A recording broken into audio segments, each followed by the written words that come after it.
पिछले 75 सालों में पाकिस्तान 23 बार IMF से लोन ले चुका है, जिसकी टोटल अमाउंट है $140 बिलियन, यानी 70 लाख करोड़ रुपए।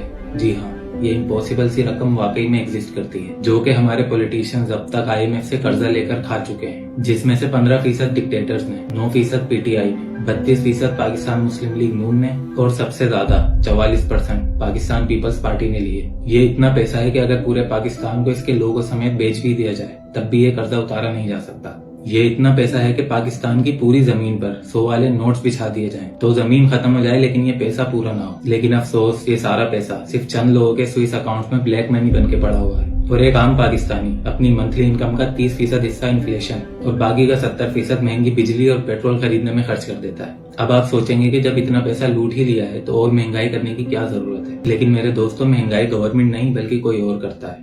आए समझें।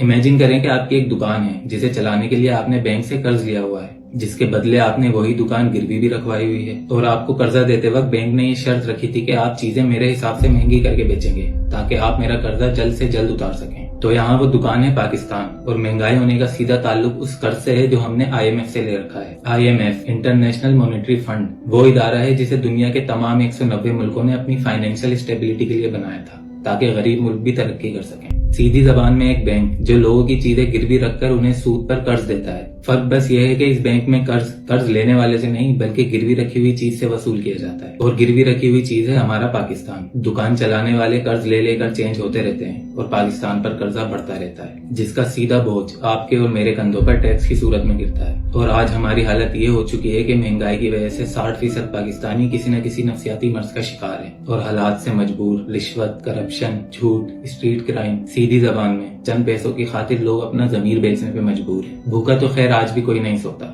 लेकिन पेट भरने की जुस्तजू में हराम और हलाल का फर्क खत्म होता जा रहा है। लेकिन जिनका पूरा मुल्क ही सूद पर चल रहा हो उनका हलाल और हराम से क्या लेना देना। लेकिन फिर भी इस सूद पर चलने वाले मुल्क को हम इस्लामी जरूर कहते हैं, जहाँ एक पंक्चर वाले से लेकर एक वजीर आजम तक सबके सब चोर हैं। लेकिन आपको 14 अगस्त पर बेजिज लगाए टीवी एंकर, सड़कों और कायदे आजम के मजार पर झंडा लहराते कुछ मुनाफिक लोग जरूर देखने को मिलेंगे, जो बाकी के 364 दिन इसी झंडे को अपने पैरों के नीचे रोनते हुए नजर आते हैं। इंडिया से मुकाबला करना तो दूर, 1971 में हमसे आजादी लेने वाला बांग्लादेश भी हमसे बहुत आगे निकल चुका है। उनकी करेंसी का एक बांग्लादेशी टका आज पाकिस्तानी 3 रुपए के बराबर है। हम लिटरेसी रेट में दुनिया के 190 मुल्कों में 172वें नंबर पे आते हैं, यानी सूडान और नाइजीरिया जैसी कंट्रीज से भी पीछे। अब मैं खुसूसी तौर पर government officers, police department, army और रेंजर्स के एहलकारों से मुखातिब हूँ। अगर आप में से किसी तक भी मेरी आवाज पहुंच रही है तो अब जो मैं कहने जा रहा हूँ उसे बहुत गौर से सुनिएगा। ये वो अल्फाज हैं जिन पर आपके बच्चों की सांसें टिकी हैं। डेमोक्रेसी यानी जमहूरियत सिर्फ उन मुल्कों में कामयाब होती है जहाँ पढ़े लिखे बाशऊर लोग रहते हैं। 80% पाकिस्तानियों को तो जमहूरियत का मतलब तक नहीं पता, शायद आप भी उनमें शामिल हों। तो गवर्नमेंट चाहे किसी की भी आ जाए, डेमोक्रेसी के रहते कोई पॉलिटिकल पार्टी ये कर्जा उतार ही नहीं सकती, बल्कि उल्टा उनको इस मुल्क को चलाने के लिए और कर्जा लेना पड़ेगा, जिससे हम और भी गहराई में धंसते चले जाएंगे और एक दिन पाकिस्तान ही बिक जाएगा। हमारे पास बस अब सिर्फ एक उम्मीद है और वो है इस्लाम। सिर्फ इस्लाम ही इस मुल्क में इनकलाब ला सकता है। आपको हो सकता है सुनकर बुरा लगे, लेकिन हम मुस्लिम नहीं, नीम मुस्लिम हैं और नीम मुस्लिम